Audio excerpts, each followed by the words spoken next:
All right, what is up, everybody? This is Alex once again with another episode of the EOT News Flash. This is episode 58. Don't ban me, bro. Just don't do it. It's not very nice. Once again, back at it down here in Florida. Things are going great.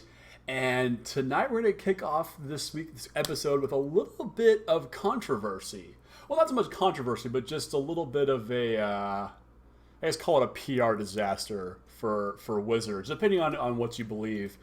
But if you were paying attention to the internets last week, as I'm sure all of you are, there was this great announcement, and I'm gonna find it again really quick here. Thank God for Reddit. Something I thought I never would say, but yeah. So November 10th, so that was last Thursday. Wizards of the Coast made an announcement that Eternal Masters was coming back. Yeah, they were going to reprint it just in time for the holiday season. Everyone was freaking out, losing their minds. I'm going to go out there and say it right now, one of the best limited formats in recent memory. Yeah, I'm going to go out there and say that. Yeah, in recent memory, it's been one of my favorites, and I think one of the best design limited formats was coming back for a very modest reprint. Just in time for the holiday season, stores are going to get a minimum allocation of boxes. I don't know the number of boxes per store. I don't know if it's being restricted to your level of WPN store. I don't know any of that, and frankly, I don't care. Store logistics is beyond my scope of just caring at all. But it's back, and if you guys watched a couple of weeks ago, actually it's months now, I got to play in some sealed Eternal Masters PPT queues, which were a lot of fun, where I opened up that foil Mana Crypt, Jace the Mind Skull. There were so many sweet cards. But yeah, it's a fantastic limited format, and it has a lot of really great value in the boxes. We're talking Jace the Mind Sculptor, Mana Crypt, Force of Will, Wasteland, lots of really powerful legacy and vintage cards. So everyone was like, yeah, this is sweet. They're going to reprint it, and this is the first time that they've done this kind of supplemental product getting a reprint. We've never seen a Modern Masters or, from the Vault product get a second reprint other than the second wave of it. These things come out in waves. The initial wave, and then the second wave comes after all of the initial wave has been bought up, and, the stores are out, and they can, reorder stuff. But yeah, Eternal Masters came out earlier this year, and so it's been, I would say, about 6 months since it's kind of gone away.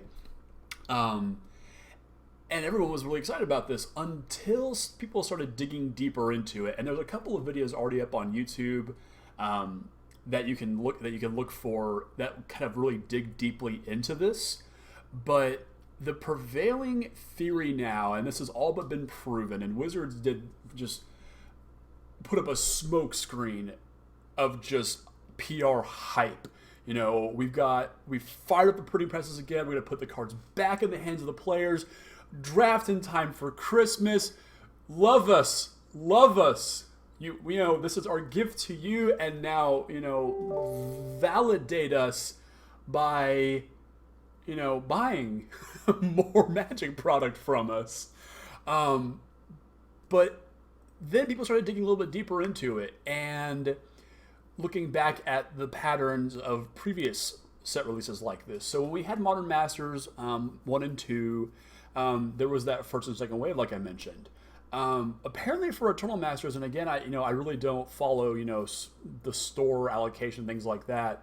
But there was no second wave of Eternal Masters when it first came out. I do remember, back when I was still living in Texas, the PPTQ I played at Common Grounds, the owner there, wasn't going to sell a single pack of this. He was using it simply for his tournaments, his PPTQs, and the drafts and the prize support for that. He wasn't going to sell a single pack of this because the allocation was so low.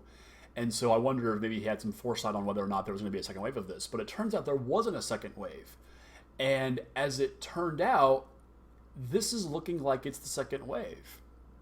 So, like I said, the prevailing theory is that this is actually the second wave that never came, but Wizards finally kind of got, saw the metrics, the sales figures and things like that, and said, okay, it's time to let this second wave out many, many months later. And it's kind of interesting why they're doing this, but we can look back at the original announcements for Eternal Masters, and Aaron Forsythe, can be quoted as saying, this was an experiment. We're not quite sure what's going to happen here with a set like this.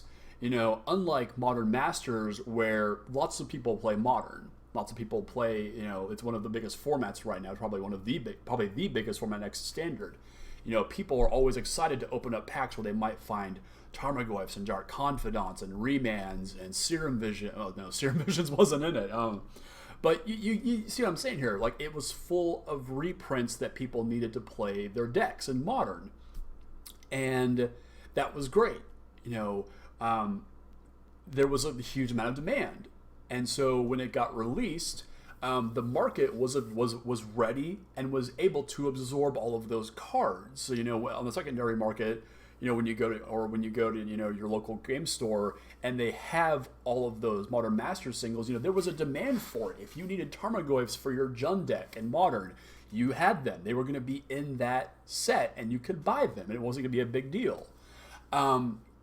Eternal Masters is a little bit different in that there aren't a whole lot of Eternal players. There aren't a lot of vintage and legacy players who don't necessarily already have these cards.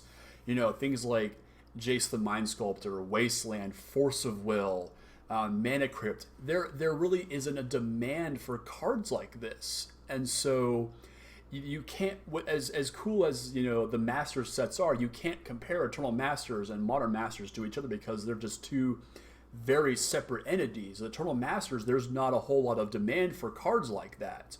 Not every player out there wants a Jace the Mind Sculptor. I mean, who are we kidding? They all want Jace the Mind Sculptor. But you kind of see what I'm saying here. Not everybody needs a Necropotence. Not everybody needs Vampiric Tutor. The EDH players of the world, were crazy about this set because it had a lot of great reprints. But there wasn't the market to absorb all of these cards. And so when we look back, we saw the prices on a lot of these singles, like Forcible was dropping down to $50 a copy when it was sitting around $70, $80, $100, a few months prior to that. Wasteland prices were tanking everywhere except for on Magic Online, because the prices on there, it's its own entity. So it makes sense that they wouldn't release the second wave until now, because the market hasn't been able to react completely. Maybe it has, maybe it hasn't. I don't really follow Magic Finance all that closely, but I think we finally gotten to the point where 6 months or so down the line, the market's finally gone, okay, we've absorbed everything that we could. Everybody who wants the cards, the Jaces, the Mana Crypts, the Force of Wills, they've got them now. We're ready for the next wave, because otherwise the prices would have just gone absolutely rock bottom. When there's no demand for things like this, obviously the price can't maintain itself at a high rate. It's simple supply and demand. It's simple economics. If there's no demand, Wizards has no incentive to sell a box of this stuff for $250 when nobody's actually paying for them because nobody wants it. So this smokescreen of, this is our Christmas gift to you, buy more Eternal Masters, it's kind of a facade. I don't know how they decided upon this. It feels very much like a conspiracy theory almost, but there is a lot of merit that I've seen online and a lot of really good information that's been posted up on Reddit, on YouTube, and some very convincing arguments that this is just the second wave of Eternal Masters that just never got released because they weren't sure if it was going to work. They had no idea if Eternal Masters was going to be as successful as it was or was not, depending on how they kind of view things. I would say it was a success. It's a great limited format, has a lot of great, Eternal staples in that people need to get their hands on. But at the same time, it's hard to make a gamble. See what I did there? Gamble's in the set. It's hard to gamble on something like this when it's a really big unknown hanging over it. When you release a box full of a set that has Tarmogoyf in it, Dark Confidant, Vendilion Click, hopefully next year with Liliana the Snapcaster Mage, people are gonna buy it up like hotcakes because people want those freaking cards. Not everybody wants Mana Crypt though. That's just my opinion on that. It's going to be coming out, I think it's by the end of November. Yes, I believe it's on the 25th of November. So right after Thanksgiving, we're gonna get this modest reprint of Eternal Masters reprint. So yeah, I don't know if you didn't get a chance to draft the first time around, by all means go find a store that's drafting this set. I hope that they're not going to be just hoarding the boxes for collectors to pick up and sit on their shelves for a couple of years and then they just flip them for a profit. I hope these get into the hands of players. And that's all I'm going to say about that, except just go and draft the hell out of this set because it's freaking awesome. Freaking awesome set. I love Eternal Masters so much. So much. So that's all we're going to say about that. So over the week, since last weekend, we had the SCG Open in, I forget where it was, but it was Modern. Oh, let's see if I can find it really quick. We had the SCG Open, the Modern Open in no. Let's see. Wow. Star City, update your site. Bear with me here, guys. Did not plan enough in advance here, Alex. Good job. Huh. Come on, Star City. Anyway, so they had their Modern Open, and it was great. Oh, I can get it on MTG Top 8. We're doing this in real time, guys. Chugging along, guys. Chugging along. All right. It's not on here either. Wait, Milwaukee Open, was that it? No, that was in October. Crap. Why is nothing ready? Anyway, so Modern's kind of been on the forefront of a lot of people's minds recently. We had GP Dallas, which was won by Scred Red. If you watched last week's episode, the top 8 was relatively diverse. A little bit of Infect, a little bit of Dredge, a little bit of everything else. Modern seems to be in a pretty good state right now. But whenever people start seeing Modern played on camera and competitively, the question of bannings always comes up. And it's to be expected. It's just what happens when things come around to Modern. That's what the conversation eventually turns to. Because we're seeing things like Infect kill on turn 3. We're seeing Dredge flip their entire deck over on turn 3 or 4. The Through the Breach decks killing on turn 3 of Primeval Titans just being cast off of Through the Breach and killing their opponents on turn 3. And so people are starting to wonder, should something be banned? And of course, we can't ban anything right now. Not until Aether Revolt comes out and in the next 2 months. At that point, with every set release, there's always a reevaluation of the ban list. And then if something gets banned, that's what it's going to be. So we're going to throw up my good buddy, the Bloodbraid Elf, to kind of signify that we're banning stuff here. God, I hope they don't ban Bloodbraid Elf eventually. But over on Channel Fireball, Brian DeMars, who's a pretty prolific vintage player and has been dipping his toes into content writing recently with Channel Fireball, released a pretty good article called "The Modern Watch List: What Might Get Banned." I got it pulled up on my screen right here, so I'm going to be kind of bouncing back and forth. But the last time that we really had a massive public outcry about a banning was when Splinter Twin got banned. Nobody saw this coming.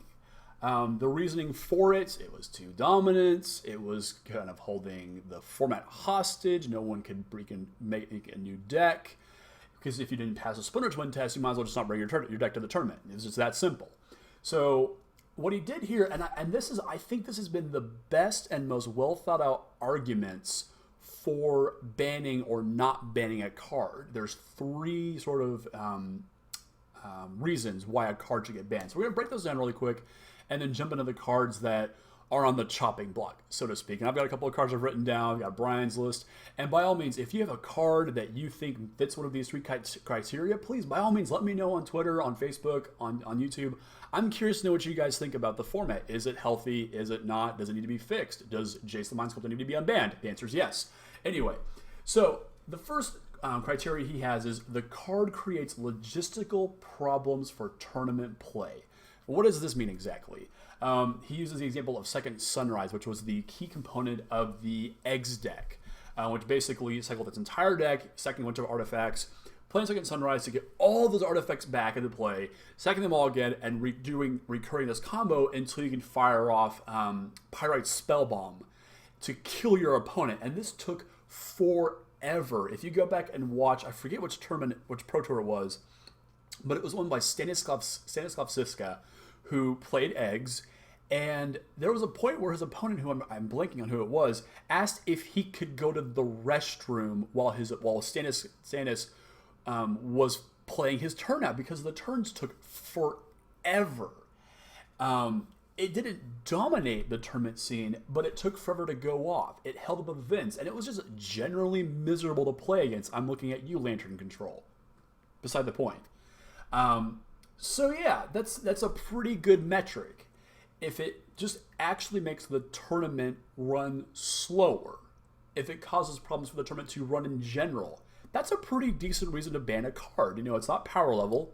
It's just that it just isn't. It makes things terrible for people. When your tournaments are lasting, 10 plus hours, you don't want to tack on an extra 15 minutes around because somebody's trying to combo off a second sunrise. So it makes it for a pretty good argument, and I buy that. I think that's a very good reason to ban a card. His next criteria is a deck is too dominant and needs to be taken down a peg. So he uses a really good example that it feels like we just got through with this, and that was Eldrazi Winter. Ayavugan and Eldrazi Temple basically allowed this blue-white Eldrazi deck, to play at a bunch of Eldrazi Mimics and Endless Ones for very, very cheap, and then on the next turn, potentially play Reality Smasher or Thought-Knot Seer and just kill your opponent out of nowhere. And this deck was so consistent. And the power of Ayavugan was really what put this over the top, and so they banned Ayavugan. It's sort of the extra bit of hate that happened was that it hit Tron, and so Tron doesn't play Emrakul anymore. Big whoop-de-doo, no love lost there. But that's a great example of doing that. The deck is still playable. Bandit Eldrazi still exists. It's one of my favorite decks in the format right now. It's still plenty powerful, but it just needed to be taken down from like that uber god tier to something more reasonable. And so I think that's also fine. I'll use the example of Deathrite Shaman. Back in sort of the heyday of Modern, after Deathrite Shaman got printed, it was just Jund for days. Jund and Bloodbraid Elf kind of made up this horrifying monster of a deck where I'm just going to play a Deathrite Shaman, and on turn 2 I'm play Liliana of the Veil, or I'm going to play Deathrite Shaman, play a turn 3 Bloodbraid Elf cascading to Liliana of the Veil. And that's miserable. And I think by cutting out one of those two pieces, or both in this case, you make the deck is still plenty powerful. Jund is still a very powerful deck, also one of my favorite decks in the format. It's still plenty powerful. It just doesn't need this oppressive one-drop Planeswalker, because that's what Deathrite Shaman actually is. Now, I firmly believe that if they had banned Deathrite Shaman first, instead of Bloodbraid Elf might still be legal in the format, but instead they did it the other way around. The culprit of the whole time was Deathrite Shaman accelerating into these turn 2 Lilianas with these very unfair starts from a deck that was just way too good. So neither here nor there, but that's kind of the point on that one. So also another really good reason to ban a card. It's just the deck just needs to be tuned down just a little bit. It's a little too consistent. Let's just bring it down just a little bit. And his third criteria is a deck is too dominant and it needs to be obliterated. Just taken out of the competition altogether. Removed from the metagame, done. And of course the best two examples of this are Splinter Twin, rest in peace, and Summer Bloom. At the point where Splinter Twin was at its heyday, it was capping off at I think about 20% of the metagame. And that's ridiculous. If, like I said, in kind of opening this segment, if your deck couldn't beat Splinter Twin, you might as well not even try. If you played a turn 3 play and you weren't able to respond to a Pestermite or for extra coming down on your end step, you just lost the game. And that wasn't any fun. And so it really put a stranglehold on what a blue deck in the format could look like. And so it needed to go. Power level aside, which I truly feel that it wasn't all that powerful. I mean, yes, it was powerful, but it wasn't so powerful that it couldn't be stopped. And obviously, it warped the metagame in a terrible way, blah, blah, blah. But it definitely needed to be dealt with. Looking back, I completely get it now. And by removing Splinter Twin, the deck just doesn't exist anymore. Trying to play it with Kiki Jiki the Mirror Breaker just isn't realistic anymore. Not when it just dies to bolts. It doesn't work like that anymore.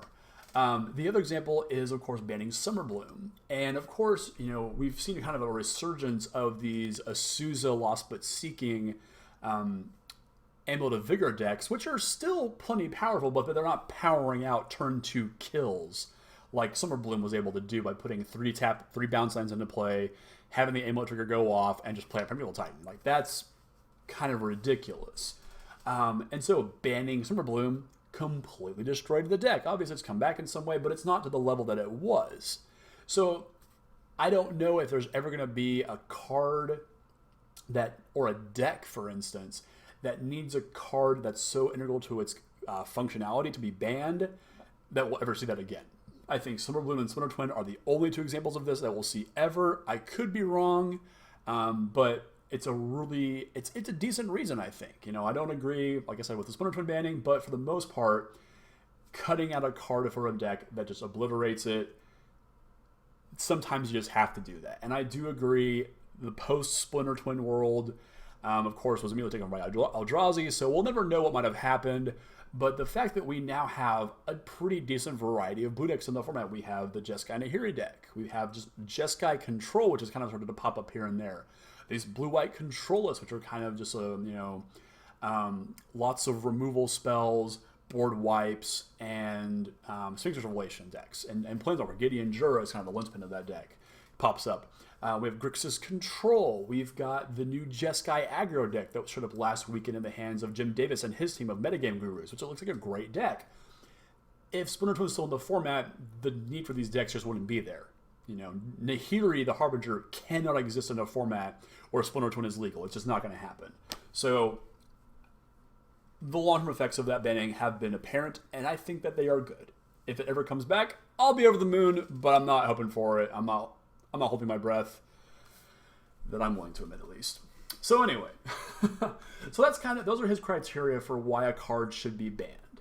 And now we're going to look at the cards that are probably on the chopping block once Aether Revolt comes out. And a lot of these cards have kind of been on the radar for a good while now, actually. And the first one that we're going to look at is Mox Opal. It's the 0-drop artifact from Scars of Mirrodin. Has Metalcraft, and if you have Metalcraft, you can tap it for any color of mana. It's legendary, but who cares?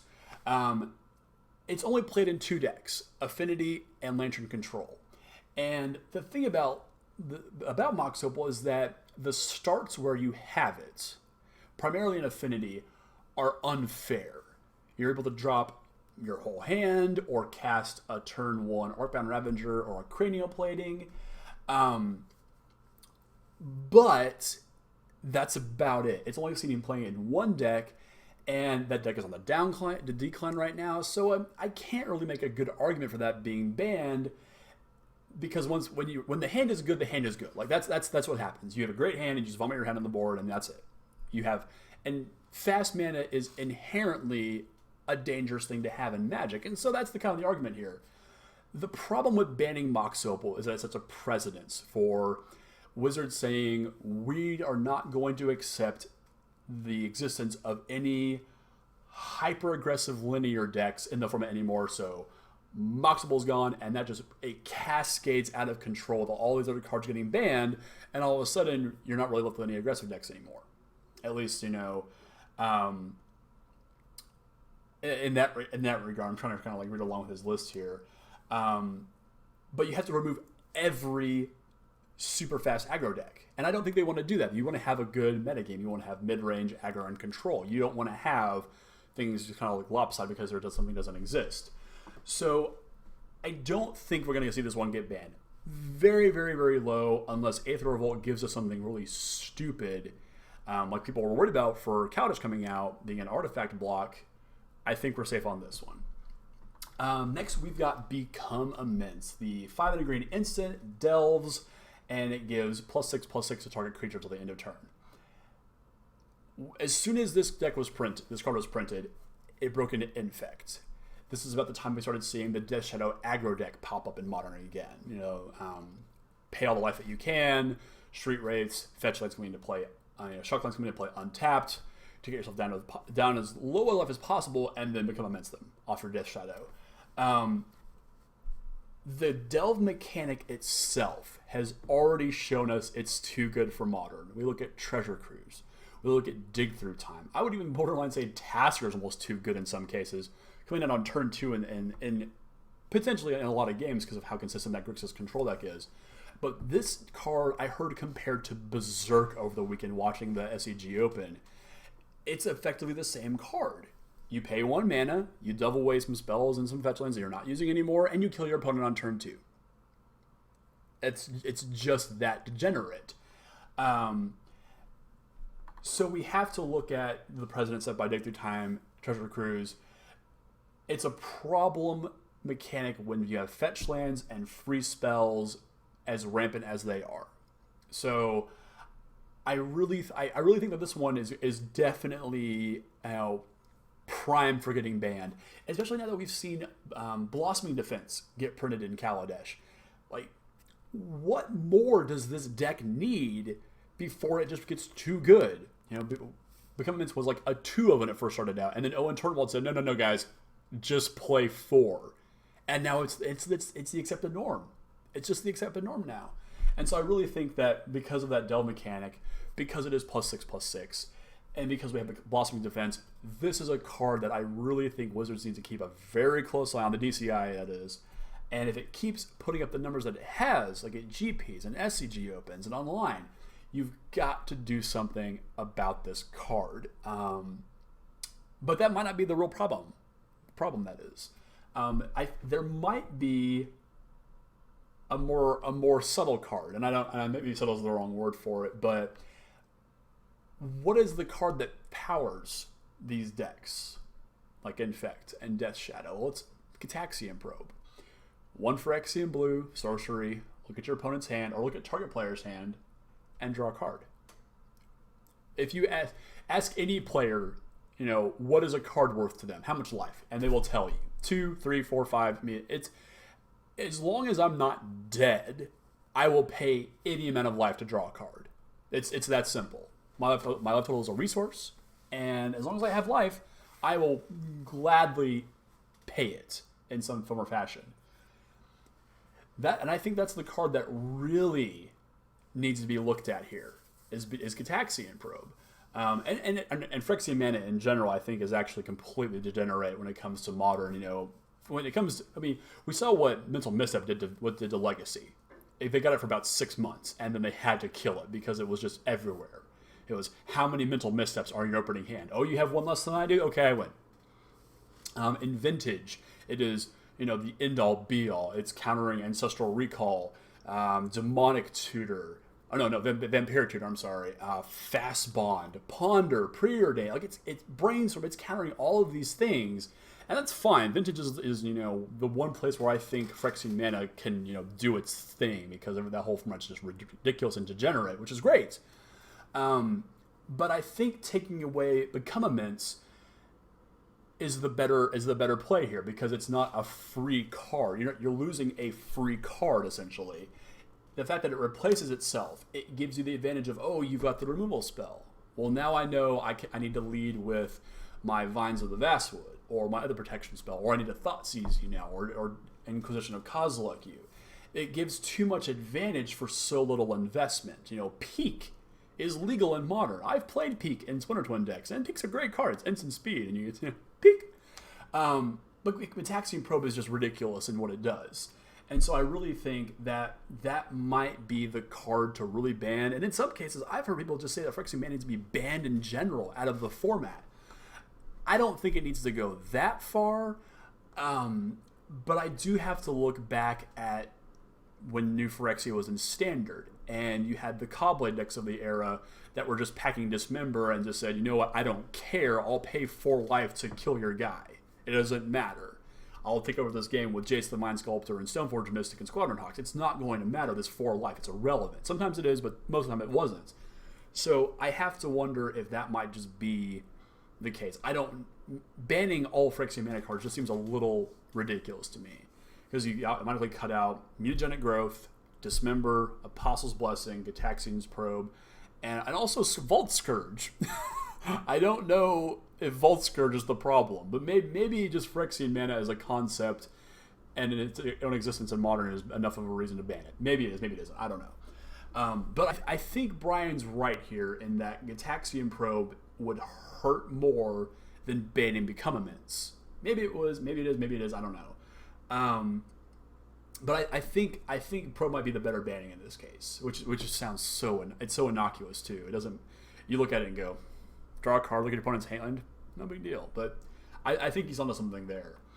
The other deck that he really puts the crosshairs on is Dredge, which has popped up in popularity recently. We had the unbanning of Golgari Grave Troll last year at the same time that Bitter Blossom became unbanned that never did anything. But we've recently had Prize Amalgam and now Cathartic Reunion printed. And the consistency that those two cards give Dredge to flip their deck over effectively, put a ton of power on the board, as early as turn 2 in some cases. It's a little ridiculous. And so he basically says that one of them has to go if Dredge continues to be a popular, and I won't say format warping deck. When you look at vintage Dredge, it kills you on turn 1. If they have the Bazaar of Baghdad, you've lost. More than likely. As long as they have that and a Dredger, you've lost. I can still remember the first time I saw somebody playing Dredge against me, and I'm like, what are you doing? Your cards, they're in your graveyard now, and that's your deck effectively? I had no idea what the hell was going on. And of course, he was walking me through. He's like, okay, as soon as these Acrobabos hit the graveyard, they'll come back into play, and I'm gonna cast Cabal Therapy, sacrificing one of them to look at your hand.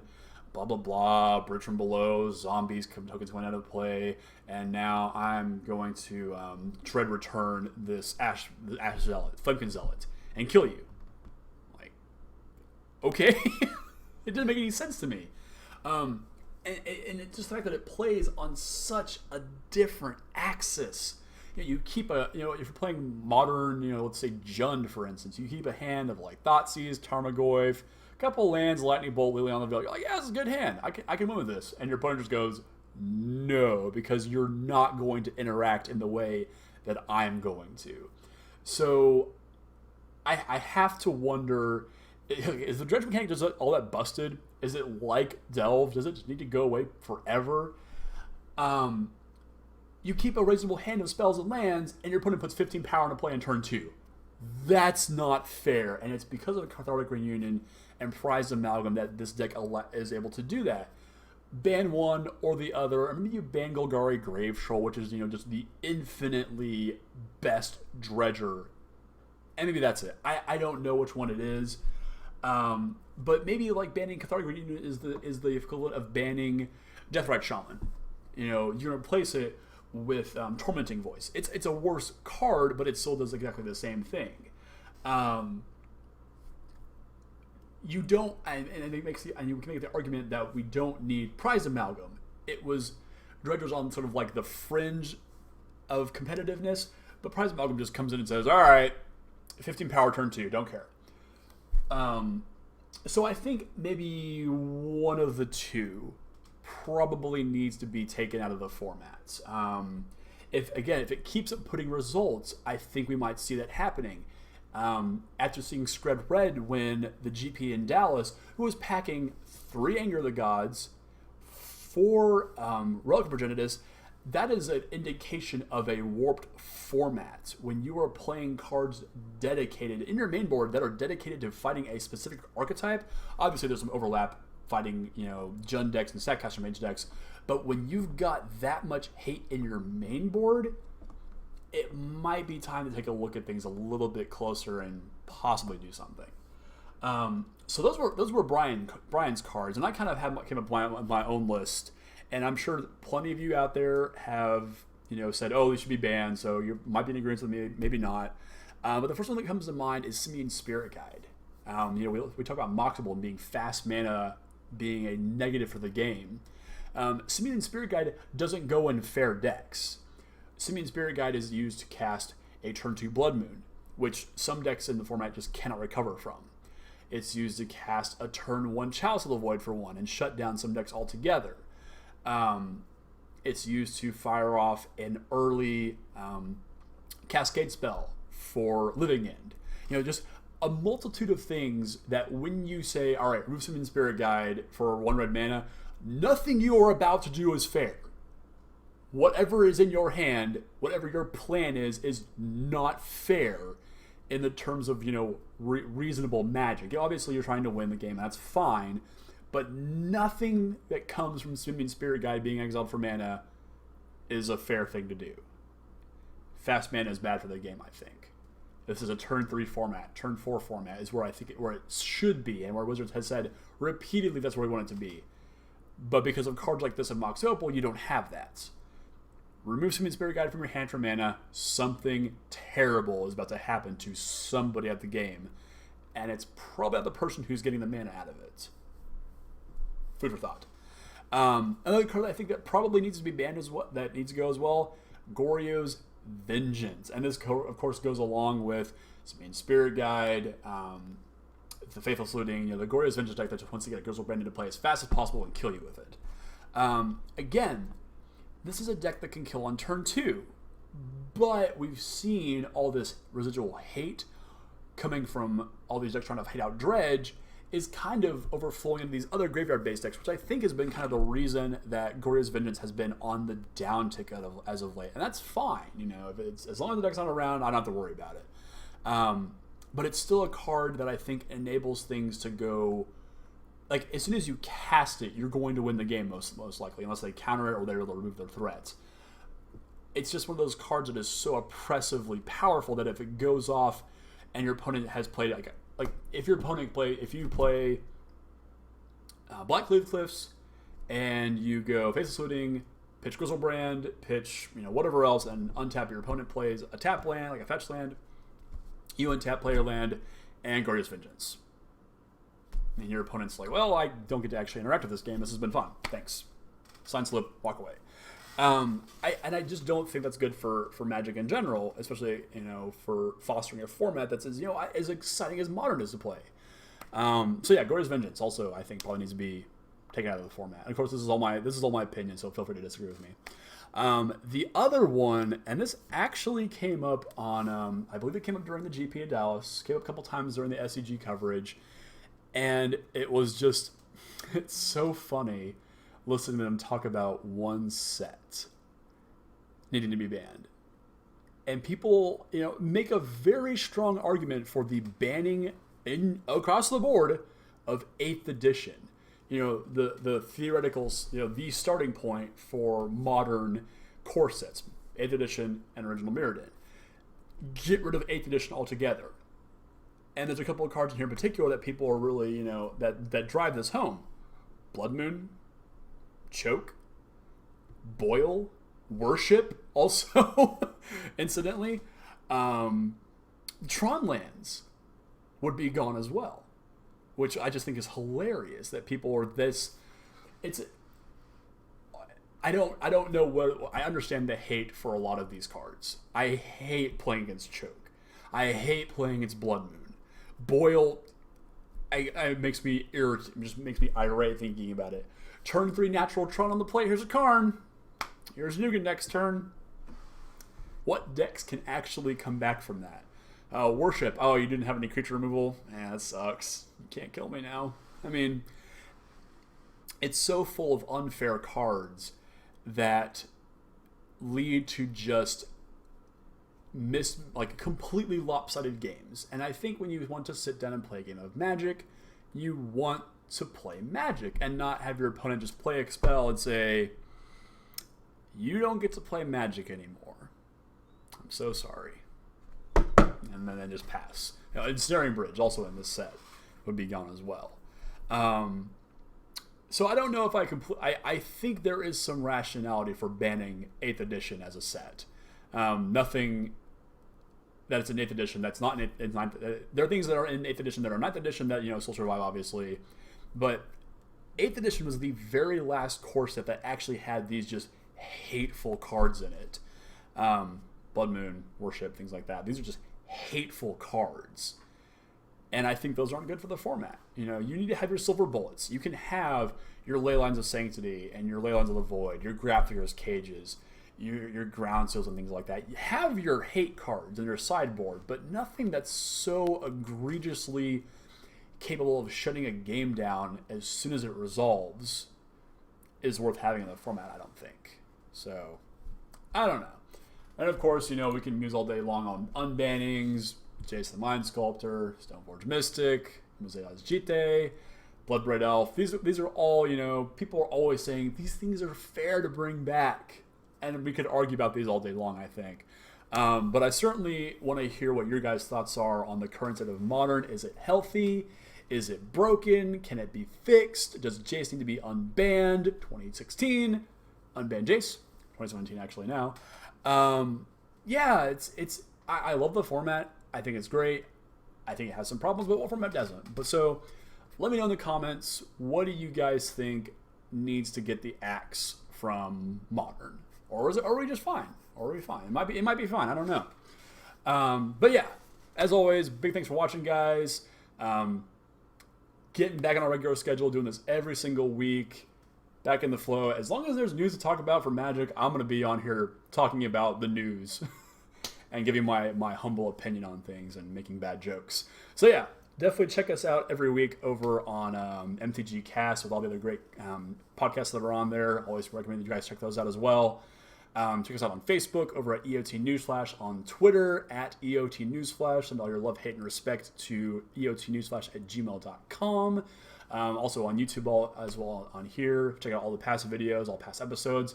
But yeah, just a big thanks for watching, guys, and I'll get back with y'all next week with hopefully some more compelling Magic news. But until then, thanks for watching, guys.